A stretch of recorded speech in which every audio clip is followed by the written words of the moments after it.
সকলে আমার সাথে পড়েন আউযু বিল্লাহি মিনাশ শাইতানির রাজিম বিসমিল্লাহির রাহমানির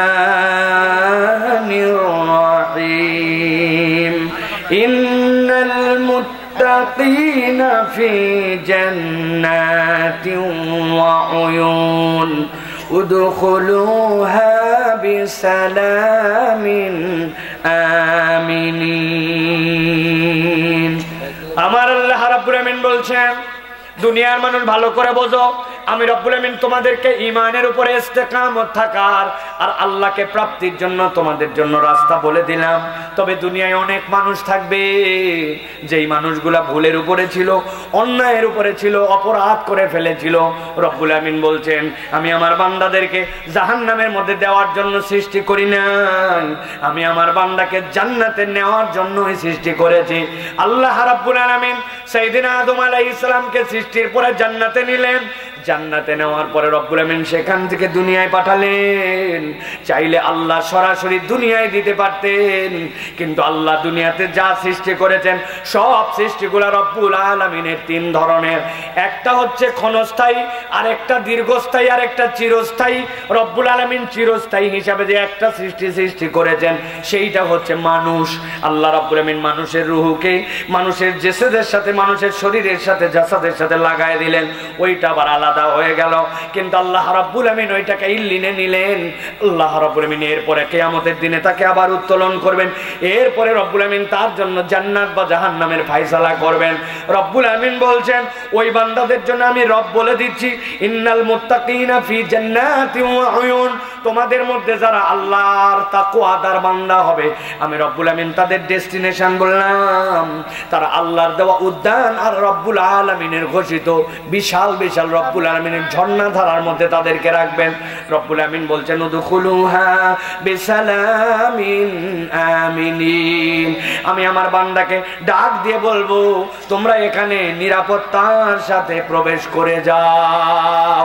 তার মানে বুঝলাম আমরা, গভীর মনোযোগে বোঝেন, আল্লাহ রাব্বুল আমিন আমাদেরকে জান্নাত দিতে চান, আমাদেরকে জান্নাতে ঢুকাতে চান, কিন্তু আমাদের পাপ, আমাদের অবিচার, আমাদের অন্যায়, আমাদের গুনাহ, এইটা আমাদেরকে জান্নাতে যাওয়ার ক্ষেত্রে আমাদের মধ্যে ব্যারিয়ার সৃষ্টি করে, ঠিক কি না? কিন্তু রব্বুল আলামিন জান্নাত দিতে চান। আল্লাহ রাব্বুল আমিন বলছেন, আমি কিভাবে জান্নাত দিব জানো নাকি? আল্লাহ রাব্বুল আলামিন বলছেন সূরা মায়েদা ৭৪ নম্বর আয়াতের মধ্যে, আফালা ইয়াতুবুনা ইলাল্লাহ ওয়া ইস্তাগফিরুনাহু ওয়াল্লাহু গফুরুর রহিম। ও আমার বান্দা, তোর কত অপরাধ, তোর কত ভুল, দুনিয়ার বুকে তোর কত অন্যায়, এমন গুনাহ করেছিস দুনিয়ার কেউ জানে না। মুরব্বী মানুষ বলে মনে করেছিল এই লোক বোধহয় গুনাহ করে না, কিন্তু ওই মুরব্বীর সামনে দিয়ে একটা মহিলা চলে যাওয়ার পরে মনের মধ্যে এমন চিন্তা করেছে, ওইটা যদি কপাল দিয়ে লেখা হতো ওই মুরব্বীকে কেউ সালাম দেওয়ার জন্য যেত না, ঠিক না? নিজের টাকায় নিজের মোবাইলের মধ্যে এমন গুনাহ করে ফেলছি যে এই গুনাহটা দুনিয়ার মানুষ দেখে ফেললে আমার জন্য ছি ছি পড়ে যেত। আল্লাহ বলতেছেন ওই বান্দাদের জন্য, আফালা ইয়াতুবুনা ইলাল্লাহ, তোমরা কি আল্লাহর দিকে ফেরত আসবে না? ওয়া ইস্তাগফিরুনাহু, আর তার কাছে কি তোমরা ক্ষমা চাইবে না? আল্লাহু গফুরুর রহিম। আল্লাহ রাব্বুল আলামিন কেবল ক্ষমাকারী নয়, আল্লাহ বান্দার যত অপরাধ সবগুলাকে দয়া দিয়ে আল্লাহ ক্ষমা করে দেন। সুবহানাল্লাহ। তাহলে রব্বুল আমিন জান্নাতে নিতে চান, আল্লাহর জন্য ঈমান আনছি আমরা, আল্লাহর ট্র্যাকে আমরা উঠতে চাই, কিন্তু আমাদের গুনাহ, আমাদের অপরাধ, এইগুলার কারণে আমরা জান্নাতের পথে বাধাগ্রস্ত, ঠিক তো? আজকে আপনাদের কাছে সংক্ষিপ্ত সময়ে আমি যে আলোচনা মূলত করার জন্য নিয়ত করেছি সেটি হচ্ছে, আমরা জান্নাতে যেতে চাই, রব্বুল আমিনের কাছে ক্ষমা চাই, কিন্তু আপনি আমি জানি না এখন পর্যন্ত প্রপার ওয়েতে রব্বুল আমিনের কাছে কেমনে ক্ষমা নিতে হয়। কোরআন সুন্নাহর আলোকে কোনো বান্দা যদি আল্লাহর কাছে ক্ষমা পেতে চায় তাহলে কমসে কম তাকে 5টা পদ্ধতিতে আল্লাহর কাছে আসতে হয়। পদ্ধতি কয়টা? হয় নাই, সকলের মধ্যে বলেন পদ্ধতি কয়টা? হাতগুলা নিচে নামান, রেডি করেন এরকম করে। আমি যেই না জিজ্ঞাসা করবো পদ্ধতি কয়টা ক্ষমা লাভের, হাত তুলে একসাথে বলতে হবে 5টা। আল্লাহর কাছে ক্ষমা লাভের সর্বনিম্ন উপায় কয়টা? সব হাত ওঠে নাই, আরেকটা চান্স দিলাম, হাত নামান। আল্লাহর কাছে ক্ষমা লাভের সর্বনিম্ন উপায় কয়টা? লাস্ট সুযোগ, হাত নামান মহিলা সহ। আল্লাহর কাছে ক্ষমা লাভার উপায় কয়টা? হাত নামান। অনেকেই চিন্তা করছে হুজুর এগুলো কি শুরু করলো। এটা করার কারণ আছে, আমাদের অধিকাংশ ওয়াজ বাড়িতে যায় না। কি শুনলাম, কি বললো বক্তা জানি না, বাড়ির যায় বলছে একটা বক্তা আনছিল ফাটায় ফেলছে। বউ জিজ্ঞাসা করলো কি ফাটাইছে, বলছে তা বলতে পারবো না, কিন্তু ফাটাইছে আছে না। এ সকল হাউকাউ ফাটাফাটি নাই, এমন একটা বিষয় যেটা দিলের মধ্যে নিয়ে বাড়িতে যেতে হবে। তাহলে আল্লাহর কাছে ক্ষমা লাভের জন্য সর্বনিম্ন উপায় 5টা। গভীর মনোযোগে খেয়াল করেন। 1 নম্বর উপায়, আল্লাহ নিজে বলতেছেন, বান্দা তুমি যদি আল্লাহর কাছে ক্ষমা পেতে চাও তাহলে তোমাকে 2টা গুণে প্রথমে গুণান্বিত হতে হবে। 1 নম্বর ঈমান, আর ঈমানের সাথে তোমার জন্য নেক কাজ। আল্লাহ কোরআনে বলছেন, وعد الله الذين آمنوا وعملوا الصالحات منهم مغفرة وأجرا عظيما। আল্লাহ বলছেন, ও দুনিয়ার মানুষ, আমি রব তোমার সাথে ওয়াদা করতেছি। সুবহানাল্লাহ। আব্বা আসার সময় আমার জন্য একটু চকলেট আনবে। ঠিক আছে আব্বু আনবো। বলছে আগামী মাসে তুমি বেতন পালে আমাকে কিন্তু একটা শাড়ি কিনে দেওয়াই লাগবে। বলছে দিবই দিব। চকলেট আনতেও মনে নাই, বইয়ের শাড়িও দেওয়া হয় নাই, হয় কিনা? আমার আব্বা আমাকে বলছিল ক্লাস 5-এ বৃত্তি পাইলে তোমার জন্য সাইকেল দিব। ক্লাস 5-এ যেই না বৃত্তি পাইলাম, হুজুররা সবাই বলল ওকে সাইকেল দিয়েন না, যে দুরন্ত, সাইকেল পেলে তো একদিনে অ্যাক্সিডেন্ট করবে। আমার আব্বা আমাকে সাইকেল দিল না। এখনো ব্যথা মনের মধ্যে, আমার টাকা বৃত্তির, আমার আব্বা আমাকে সাইকেল দেয়নি। তার মানে দুনিয়াতে অনেক ওয়াদা হয়, যেই ওয়াদা আমরা বিভিন্ন পরিস্থিতির কারণে করি কিন্তু রাখতে পারি না, ঠিক কিনা?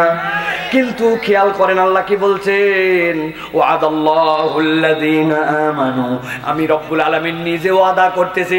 আল্লাহর ওয়াদা করা লাগে না, ফাআলুল লিমা ইউরিদ, যা ইচ্ছা তিনি করতে পারেন। ইন্নাকা লা তুখলিফুল মিআদ, ওই রব কখনো প্রতিশ্রুতির ব্যতিক্রম করেন না, কিন্তু তিনি ওয়াদা করতেছেন। আল্লাহ বলছেন ওয়াদাল্লাহ, এটার ফাইল আমি আল্লাহ, আমি ওয়াদা করলাম আল্লাযীনা, যারা আমানু, ঈমান আনবে, ওয়া আমিলুস সলিহাত, নেক কাজ করবে, মিনহুম, তাদের মধ্যে থেকে, মাগফিরা, তাদের জন্য ক্ষমা, ওয়া আজরান আযীমা, আমার বান্দার ঈমান আর নেক আমলের কারণে বান্দাকে কিছু করা লাগবে না, অটোমেটিক আমি ক্ষমা করে দিয়ে জান্নাতে আমার দিদারের ব্যবস্থা করে দিব। এখন কথা হলো, আমরা তো সকলে ঈমানের দাবিদার, ঈমানটার বোঝ অনেক আছে, আজকে আর ডিপ কথার মধ্যে যাব না। কিন্তু আমলে সলের বুঝটা কি আমাদের? আমাদের ধারণা নামাজ, রোজা, হজ, যাকাত যা করি এইগুলা বোধহয় আমলে সলে। ভালো করে বোঝেন, ভালো করে বোঝেন। আল্লাহ বলতেন ওয়াদাল্লাহুল্লাযীনা আমানু ওয়া আকিমুস সালাহ, ওয়াদাল্লাহুল্লাযীনা আমানু ওয়া আতাউয যাকাত। আপনার যদি যাকাত লাগতো, যাকাতের কথা বলতেন আল্লাহ। আল্লাহ যদি লাগতো আপনার ওখানে আমলে সলের পরিবর্তে নামাজ, নামাজের কথা বলতেন। তাহলে কি নামাজ রোজা আমলে সলে নয়? আমি আপনাকে বলে দিতে চাই, নামাজ রোজা হজ যাকাত আমলে সলে নয়। তাহলে কি কথা? নামাজ রোজা হজ যাকাত আমলে চলে নাই, তো এটা কি কাজ? আমি আপনাকে ছোট্ট করে একটু বুঝাই। একটা ছেলে ক্লাস 5-এ পড়ে, স্কুলের মধ্যে, ওই স্কুলে যাওয়ার জন্য তার ইউনিফর্ম আছে, ওই স্কুলে যাওয়ার জন্য সকাল 8টা তার টাইম আছে, ওই স্কুলে তার পরীক্ষা আছে, প্রথম সাময়িক, দ্বিতীয় সাময়িক, বাৎসরিক, প্রত্যেক পরীক্ষায় একটা পাস মার্ক আছে কমসে কম 33। এখন আপনার ওই ছেলে স্কুলে ড্রেস পরে যায় না, সকাল 10টার সময় ঢুকতে চায়, পরীক্ষাও দেয় না, পরীক্ষা দিলে 33ও পায় না, ওই ছেলে ক্লাস 5-এর থেকে 6-এ উঠবে? তো যারা বললেন না তাদের স্কুলে উঠবে? উঠবে। নবীজি বলছেন বুনিয়াল ইসলাম আলা খামসিন, ইসলামের একটা বেনা আছে, ইসলামের একটা ভিত্তি আছে। ইসলামকে যদি স্কুল মনে করো, শাহাদা লাগবে, সালাত ফরজ হলে সালাত পড়া লাগবে, রোজা ফরজ হলে রোজা রাখা লাগবে, হজ ফরজ হলে হজ করা লাগবে, যাকাত ফরজ হলে যাকাত দেওয়া লাগবে। এইটা তোমার জন্য 33 মার্ক। ভালো করে বুঝে থাকলে বলেন, যেইটা না করলে ইসলামের স্কুলে আপনার নাম থাকে না, সেইটা আবার অত ভালো কাজ কেমনে হয়? ভালো কাজ, কিন্তু এটা আপনার বেসিক কাজ, ঠিক না? অনেক যুবক আছে কই নামাজ পড়ি না, ঈমান ঠিক আছে, আসেনি? পাকিস্তানে এক ওস্তাদ তার ছাত্রকে বলছে, অনেকদিন তোকে পড়াইছি, তুই আমাকে প্রশ্ন জিজ্ঞাসা করছিস, আজকে আমি প্রশ্ন করব, তুই উত্তর দিবি। বলেন স্যার। বলছে বলতো দুনিয়াতে নামাজ পড়ে না কারা? খানিকক্ষণ পরে বলছে, স্যার আমার ক্ষুদ্র জ্ঞানে যতটুকু মনে হয় দুনিয়াতে নামাজ পড়ে না 3 শ্রেণীর লোক। কয় শ্রেণী? 3 শ্রেণী। বলছে বল 1 নম্বর কে? বলছে স্যার 1 নম্বর শ্রেণী হচ্ছে যারা পাগল অথবা অজ্ঞান। বলেন তো পাগল বা অজ্ঞান কি প্রপার নামাজ পড়তে পারে? 2 নম্বর বল, 2 নম্বর বল। বলছে 2 নম্বর হচ্ছে দুনিয়াতে যারা মরা, মৃত। মৃত মানুষ নামাজ পড়ে, উল্টা তার নামাজ পড়া লাগে, ঠিক কিনা? বলছে দারুণ বলছে। এবার 3 নম্বর বল। বলছে 3 নম্বর যারা অমুসলমান। অমুসলমান কি আমাদের মতো নামাজ পড়ে? তাহলে 1 নম্বর নামাজ পড়ে না কারা? পাগল অথবা অজ্ঞান। বলেন 2 নম্বর নামাজ পড়ে না কারা? মৃত। মৃত সকলের মধ্যে বলেন মৃত। 3 নম্বর নামাজ পড়ে না কারা? এবার আপনাদের কাছে জিজ্ঞাসা করব, টনটন করে উত্তর দেন। এখানে আমরা যারা দাঁড়িয়ে আছি, বসে আছি, দূরে আছি, কাছে আছি, ভালো করে বুঝে থাকলে বলেন। যারা দাঁড়ায় আছেন, বসে আছেন, যেখানে আছেন, সকলে মিলে একযোগে উত্তর দেন। এখানে যারা আমরা আছি, আমরা কি পাগল বা অজ্ঞান? একটা মুখ বন্ধ থাকলে খবর আছে বললাম। আমরা কি পাগল বা অজ্ঞান? আমরা কি মৃত? আমরা কি অমুসলমান? খাইসে গেছেন। কালকের থেকে নামাজ পড়েন নাই, বলবে তুই পাগল। হ্যাঁ আমি পাগল মানে তুই মরা। কিসের মরা? তুই অমুসলমান নাকি? একটা গুটি মারে দিচ্ছি অমুসলমান মানে। তো আপনি তাহলে নামাজ পড়েন না কেন বলেন? এই 3টার মধ্যে আপনাকে থাকা লাগবে অথবা নামাজ পড়া লাগবে। কথা ঠিক তো? তাহলে 1 নম্বর কে নামাজ পড়ে না? 2 নম্বর, 3 নম্বর।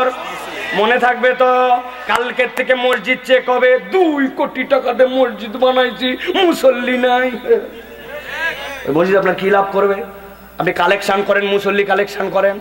আল্লাহ প্রথম কাতার ভর্তি আর একটা লোক বাকি আছে, আল্লাহ তুমি একটা মুসল্লি দাও। আল্লাহ আল্লাহ দেখো মসজিদের সামনে যে 20টা হুন্ডা যায়, 40টা গুন্ডা যায়, গুন্ডা ঠেকাও, একটা মসজিদে ঢুকাও, কালেকশন মুসল্লি করেন আর মসজিদ বাড়ান না। আর বেশি মসজিদে ভিআইপি না করলেও চলবে।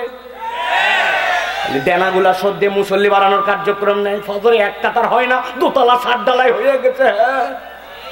জুম্মার দিন ওইগুলো রোদ খাক, সমস্যা নাই। ফজরের মুসল্লি নিয়ে চিন্তা করেন, ঠিক না? আপনার প্রেসার দিতে দিতে আমার মাথা গরম করে দিয়েছেন জন্য ওইটুক কালেকশন করলাম। ভালো করে খেয়াল করেন। 1 নম্বর তাহলে কি? 1 নম্বর হচ্ছে আপনার আমার জন্য আল্লাহর কাছে ক্ষমা পেতে চাইলে আপনাকে ঈমান আর নেক আমল লাগবে। তাহলে নামাজ, রোজা, হজ, যাকাত তো লাগবে। নেক আমল কি? বাড়ানোর চিন্তা করেন। মানুষের সাথে দেখা হলে হাসি মুখে কথা বলেন, সালাম দেন। কেউ একটা বিপদে পড়ছে তার জন্য ঝাঁপায়া যান। কোনো একটা মানুষ অসুস্থ, তার সুস্থতার চেষ্টা করেন। রাস্তার মধ্যে যেতে যেতে দেখছেন একটা ইট পড়ে আছে, সরাই দেয়, কে যেন উষ্টা খেয়ে যেতে পারে। ক্ষুদ্র থেকে বড় এগুলা নেক কাজ, ঠিক না? মসজিদে ঢুকছি, যাওয়ার পরে বসে গেলাম না, বসলাম না।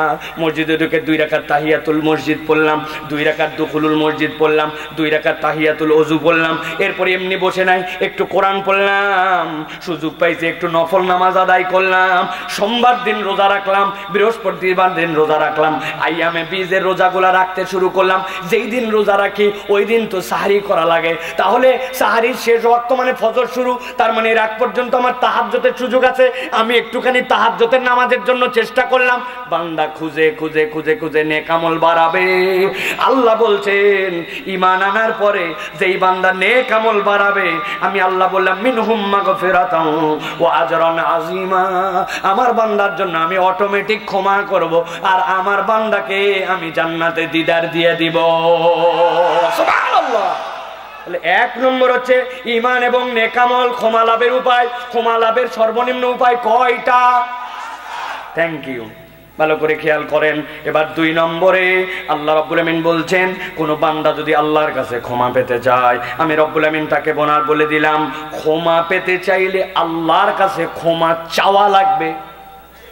কি লাগবে? এটা আমার কথা নয়, সবগুলা কোরআনের রেফারেন্স দিয়ে বলছি। সূরা নিসা 110 আল্লাহ বলছেন ওয়ামাই ইয়ামাল সুআন আও ইয়াজলিম নাফসাহু সুম্মা ইস্তাগফিরিল্লাহ ইয়াজিদিল্লাহা গফুরার রহিমা। আল্লাহ রাব্বুল আমিন বলছেন তোমাদের মধ্যে অতঃপর অথবা এবং মান যে আমাল করে ফেলে সুআন কোন গুনাহ আও অথবা ইয়াজলিম জুলুম করে নাফসাহু তার নিজের নফসের উপরে সুম্মা অতঃপর ইস্তাগফিরিল্লাহ আল্লাহর কাছে ইস্তেগফার করে এই রব আমি ভুল করে ফেলছি, আমি ছাড়া তোমার বান্দার অভাব নাই, কিন্তু তুমি ছাড়া আমার কোনো রব নাই। বান্দা একবার আল্লাহর কাছে যখন বলে আল্লাহ বলছেন ইয়াজিদিল্লাহা গফুরার রহিমা, ওই বান্দা তার রব আল্লাহকে ক্ষমাকারী দয়াবান হিসাবে পেয়ে যাবে। অতএব আপনাকে আল্লাহর কাছে ক্ষমা চাইতে হবে, ঠিক না? কিন্তু আমরা ক্ষমা চাওয়ার ক্ষেত্রেও বেয়াদবি করি, আমরা আল্লাহর কাছে ক্ষমা চাইতেও বেয়াদবি করি। কি করি বুঝেন নাই, এই জন্য আপনারা সাড়া দেন নাই।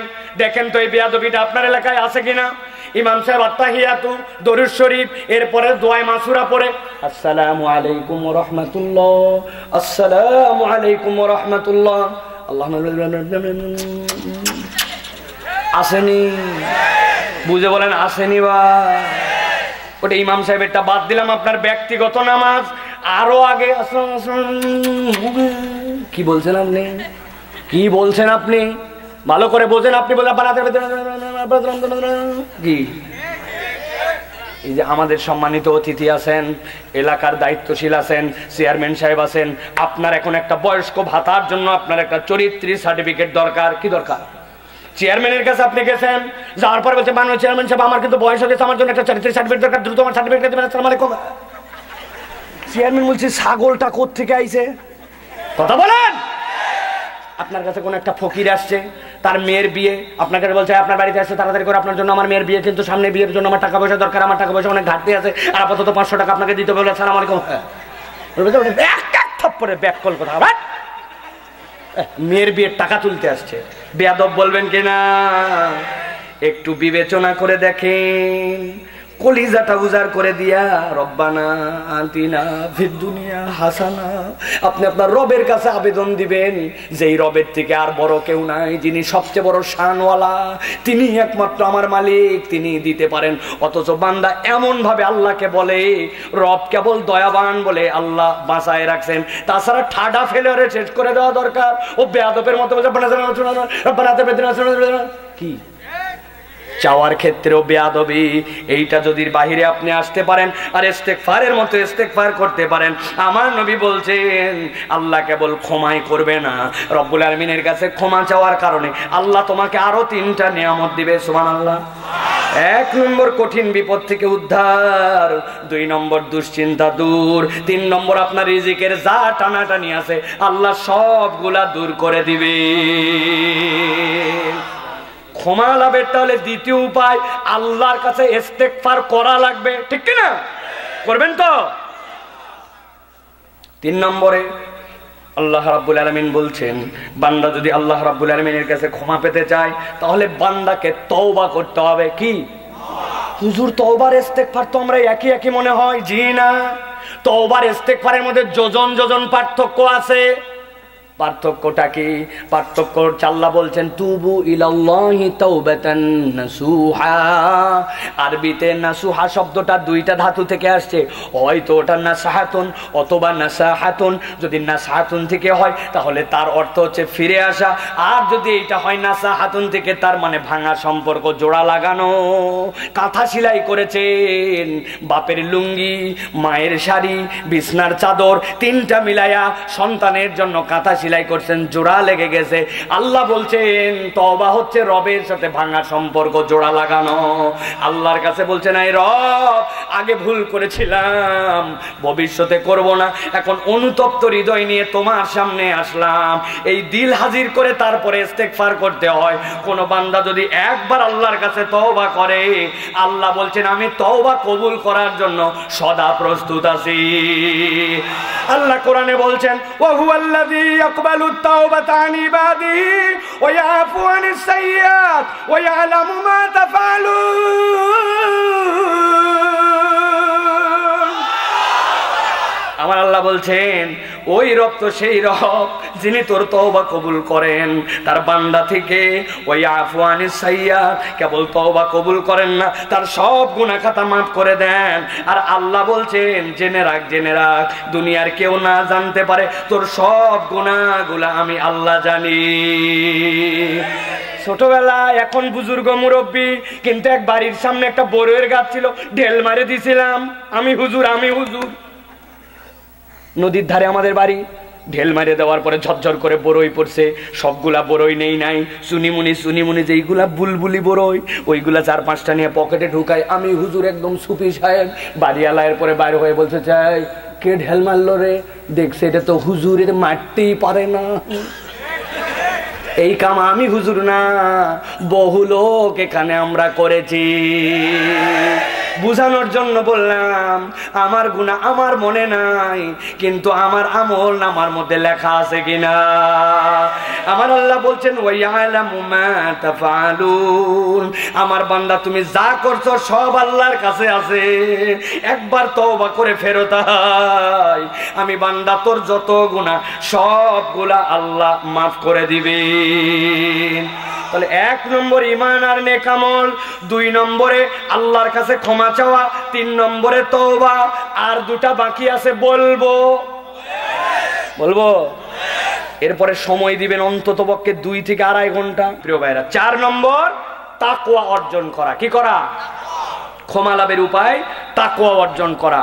ভালো করে খেয়াল করেন, আল্লাহ 67 নম্বর সূরা মুলক, সূরা মুলকের 12 নম্বর আয়াতের মধ্যে বলছেন ইন্নাল্লাযীনা ইয়াখশাউনা রাব্বাহুম বিল গায়ব লাহুম মাগফিরাতুন ওয়া আজরুন কাবীর।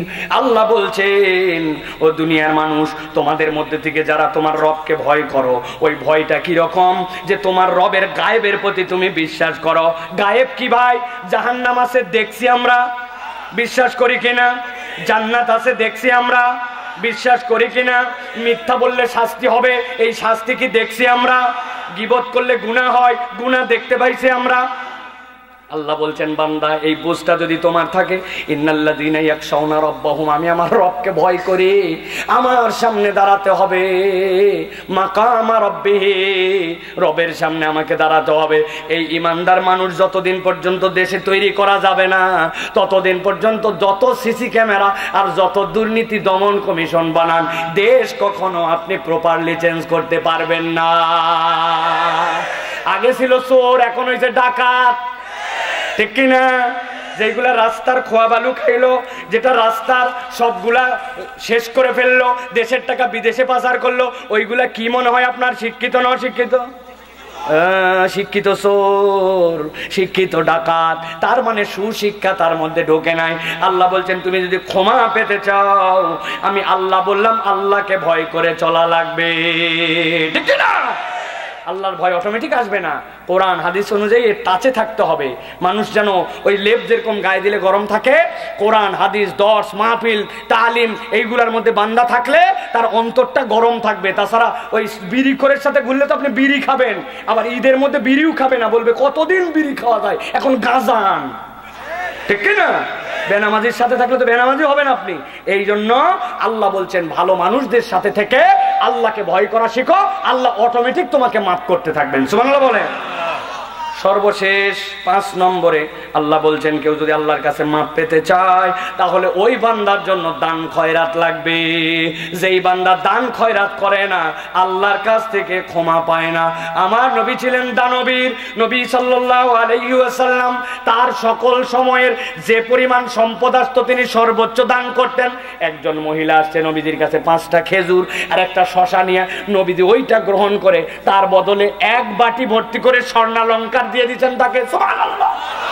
সর্বোচ্চটুকু নবী দিছে। আর আমি মসজিদে আমি যাওয়ার পরে জুম্মার দিন 20 টাকা পকেট থেকে বের হয় না।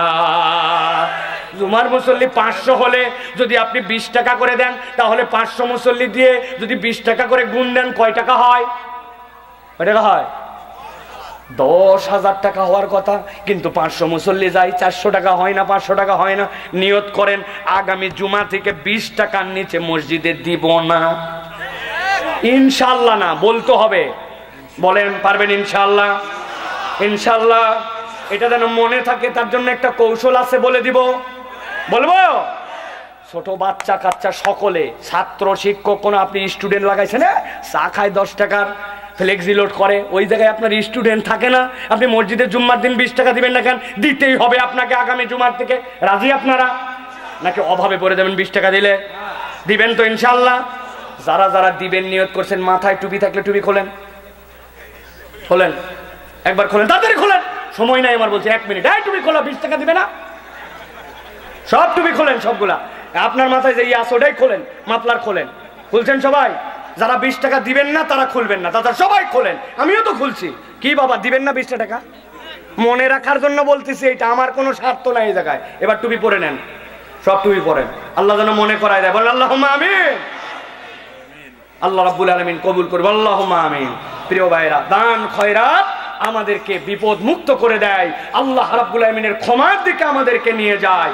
এই জন্য আমাদেরকে দান খয়রাত করতে হবে। প্রিয় ভাইরা, আমি 2টা চ্যাপ্টারে আপনাদের কাছে 2টা কথা বলেছি। প্রথম চ্যাপ্টারে আপনাদের কাছে বলেছি আল্লাহর প্রতি ঈমান আনতে হবে, ঈমান আনলে আল্লাহ হেদায়েতের রাস্তা বের করে দিবেন। সিঁড়িটা হচ্ছে আল্লাহকে মানা, রসুলকে মানা। আর দ্বিতীয় পর্বে বলেছি গুনাহ খাতা সব থাকবে, কিন্তু আল্লাহ তাও বান্দাকে জান্নাতে নিতে চান। ক্ষমা লাগবে, ক্ষমা লাভের উপায় 5টা। কয়টা?